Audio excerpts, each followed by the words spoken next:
We're going to bring in my guy, Frank Isola, now. But he claims he's Mr. New York, and that's how everybody knows Frank, even though he lives in New Jersey and went to Maryland for college. So I'm not sure how much truth there is to Frank Isola being Mr. New York, but I figured I'd play into the whole thing while we bring our boy on. Frankie, how are you, man? I was born in Brooklyn. Me and Michael Jordan, just a couple of the greats from Brooklyn, New York. I think are you playing this to make fun of the New York Yankees, the little engine that could, that little underdog that fought its way all the way to Game 6 of the American League Championship Series, but just fell short. The little engine that could, New York Yankees. I forgot that you're a Mets guy. I forgot about that. But I'm a Met and Yankee guy. You can't be both. Yes, you can. Well, what is there, a rule? Spencer Checkett has a rule book somewhere that says I can't be both? You can't be a Yankee and you're like Wingert, man. Chris Wingert's the same way. I go for all the New York teams except one. Fair enough. The one that you actually cover, is that what you're telling me? No, I didn't say that. No, you kind of did, man. How you doing, man? What's up? You have a good weekend? I love how it says that you're the number one sports talk in Utah. That's because I haven't shown up yet in town, so pending. Well, when you I get my big show there. I have a strange feeling you're not going to come out west and, I don't know, settle in Salt Lake City, Frank. But if you do, we should work something out, man.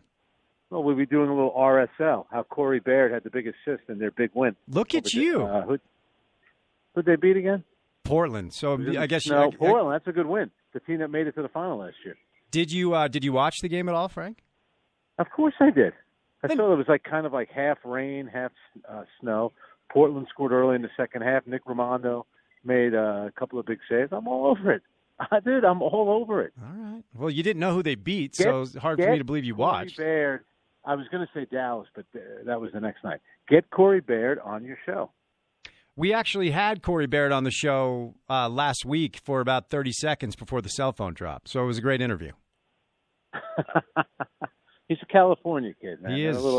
He is a California kid. He can be a little strange sometimes. He is a California kid. Are you okay? Because we were watching earlier, and it looked like Woody Page was humiliating you on Around the Horn today. How about this? It was my 500th appearance today on the show. Wow. And I won, which isn't important. I'm like a middle reliever. I just want to lead the show in appearances because that's how you make money when you appear on the show. 500. Can you believe it? That's crazy because when we first started doing radio hits, you actually were not on the show. So that was your 500th appearance? That's nuts, man. Yeah. Can you believe that? All because you gave me a little bit of exposure. I There'll did. be a big check coming to you. I mean, you guys always take forever to send me the check, but I will send you a little check. All right. 500 appearances, man. What's your favorite show you do? I mean, do you like PTI? Do you like the Around the Horn? Or do you like the radio? Like, what's your favorite show you do there? Well, PTI, you get more airtime, and it is the highest rated show. So probably that one. I would say that one and my weekly spots with you. Fair enough. Favorites. Fair enough, and we appreciate you. We appreciate you joining us. All right, let's start Zion. He's out 6 to 8 weeks, man, and it's that same knee that he tweaked when he blew out his sneaker at Duke. And I mean, we've seen a lot of examples, Frankie, of players hurt and unable to fulfill potential and promise that we all saw. I really hope that's not the case because he's so fun to watch. But your thoughts on the news that there actually was surgery and he's going to be out for maybe 2 months? Yeah, and it's a kid who's only 19, and now in the last 8 months, he's had 3 knee issues, and one of them has led to surgery. And I remember last season, the stat came out. It was pretty interesting. That Zion Williamson, if he were in the NBA today, there's only one player in the league heavier than him, and that's Boban. And, it's amazing what this guy can do. The fact that he can play above the rim, the way that he moves, how explosive he is.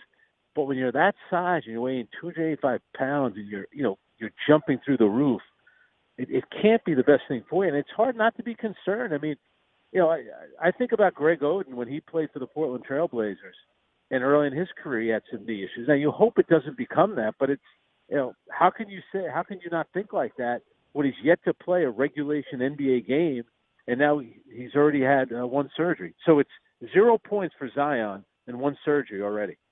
Man, it's crazy, and it does change things a little bit, Frankie, because I think if New Orleans stays healthy, and I know the West is stacked, but I think they had an outside chance of making the playoffs. Where you can't have that kid miss 20 games and expect to crack the top 8 out here.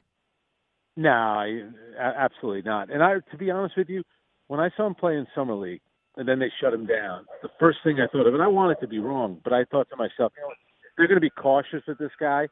They're going to play him 50. He's going to play 50 games. That's what I thought it would be.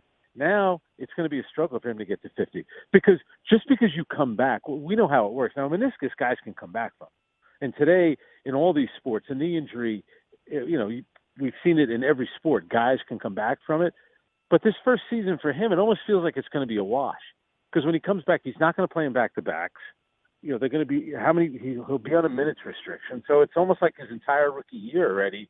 It's almost a wash for him. But you're right, though, to your point about, I can't see New Orleans as a playoff team. I don't see that at all. No. Even to be honest, even if he were playing, I couldn't see it. Now without him, it's not going to happen. Yeah, no, I would agree.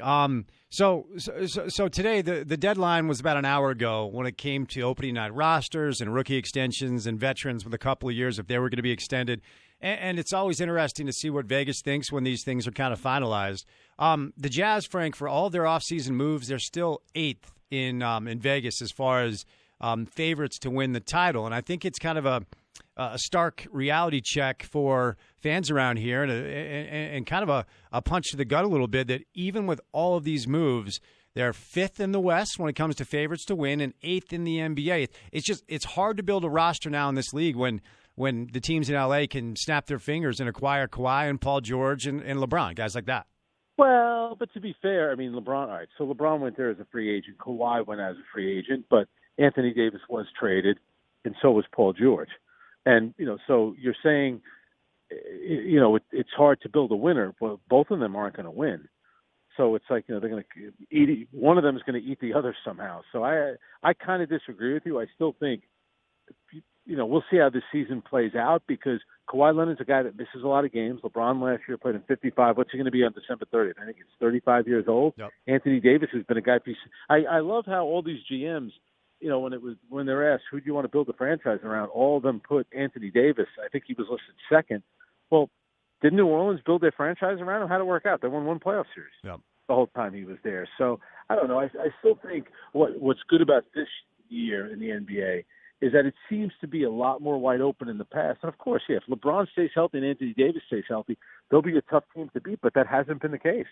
So if I'm Utah, I'm not worried about what Las Vegas says. I still think, seeding will have a lot to do with it. Catching a couple of breaks and staying healthy will determine, which team is going to win it. Are you surprised at how many people, Frankie, that have just buried Golden State? I mean, of course they don't have Durant, but they won a title without him, and they're not going to have Klay for a minute, but Klay's still young, and he'll be back probably January, February. I mean, if they can tread water, which they will with Steph and Draymond and that group, I'm not saying they're the favorites to win it anymore, but people act like that whole thing has crumbled. They have no chance. I think it's kind of odd. Well, I'm one of the people kind of burying them. I think that Steph Curry is going to be asked to do too much. So who's going to be your second scorer? I guess it could be D'Angelo Russell. But, you look at that team, you did lose Kevin Durant. Who the heck knows when Klay Thompson is going to come back? I don't think their bench is that good.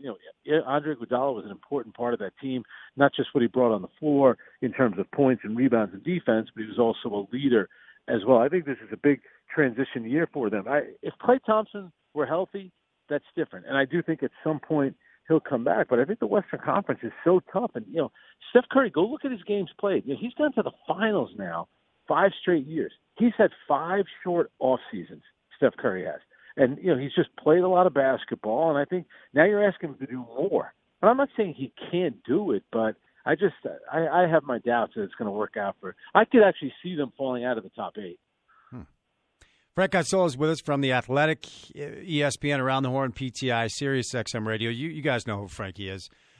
So when you look at that list of teams that Vegas has as far as odds to win it, I could probably make a case, Frank, for 8 or 9 teams that have a legitimate chance to win. They think they have a legitimate chance to win, too.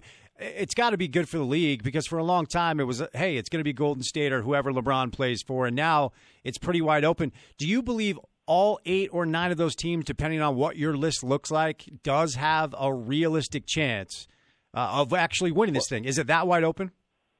Well, I do think, if you look at the Eastern Conference, with Milwaukee, not Toronto, Milwaukee, Philadelphia, and Boston, I think those 3 teams can certainly get to an NBA Finals. So if you get to a Finals, anything is possible. You're not being asked to beat every team in the Western Conference. You're only being asked to beat one of them. And I think if you look out west, I think, I do think there's about 8 or 9 teams that really, for the first time in a long time, have a legitimate chance to win. All the movement that happened over the summer, it wasn't really 3 guys joining forces. It was more like 2 guys, and I think it's been spread around a lot more. And the big thing really, not that people in Utah are going to care, but I really do think the big thing is now in the Eastern Conference, because in back-to-back years, LeBron James left the conference, and then Kawhi Leonard left the conference.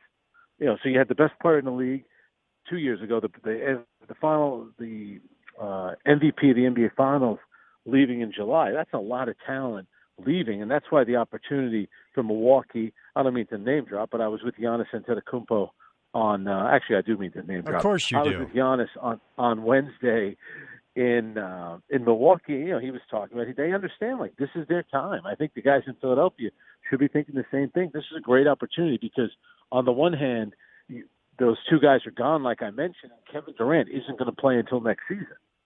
So the opportunity for teams like Boston, but especially Philadelphia and especially Milwaukee, which, was up 2-0 in the conference finals last year, and that game went into overtime. If they had won Game 3, they probably would have played the NBA Finals. And who's to say they couldn't have won the darn thing, because we know that Kevin Durant wasn't available.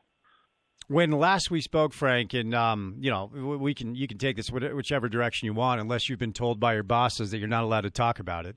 When last we spoke, NBA China situation was kind of simmering a little bit, and then it extended to a fever pitch, and now we've heard LeBron say what he said, and he's been taking a lot of heat. It feels like it's dying down as far as the consciousness of the public and media stories, but we haven't talked to you about it in a while. When you think about the news cycle that's been surrounding this for the past 7 or 8 days, how would you best unpack it as far as the implications and where we're at with this story? Are you hinting that I'm being censored somehow and maybe I'm not allowed to speak on this topic? Of course I am. Absolutely. You never know with those folk over there. Yeah, I can't say anything on China. That's what I thought. I don't know. I mean, I think it started to die down. I mean, I know on Friday night at the Meadowlands, at the Barclays Center, there were people protesting on behalf of Hong Kong. And, they were holding up signs, and I think that may continue a little bit because the owner of the Nets, Joe Tsai, he's the one that had that Facebook post basically defending China. His company, Alibaba, is in China. He's made, billions of dollars over there. So, I think the Nets could still be, involved in this.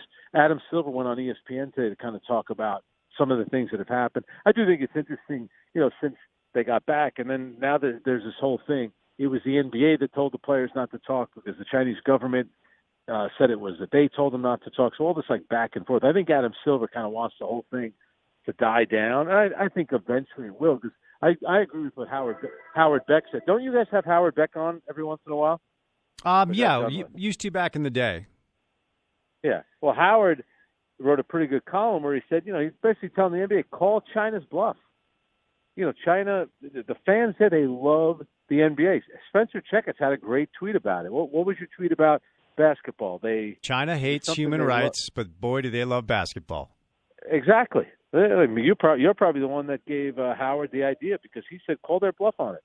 Those people, they love basketball so much, they're going to reach some kind of compromise. So, and I guess now they're still going to be showing the games. I think the big losers in this whole thing are the Houston Rockets. It's clear that they're losing a lot of money on the deal, and James Harden said something which was kind of regrettable, and we haven't seen Daryl Morey since those couple of tweets that he posted. Maybe he's in your basement, maybe he's in Adam Silver's basement, but we haven't seen.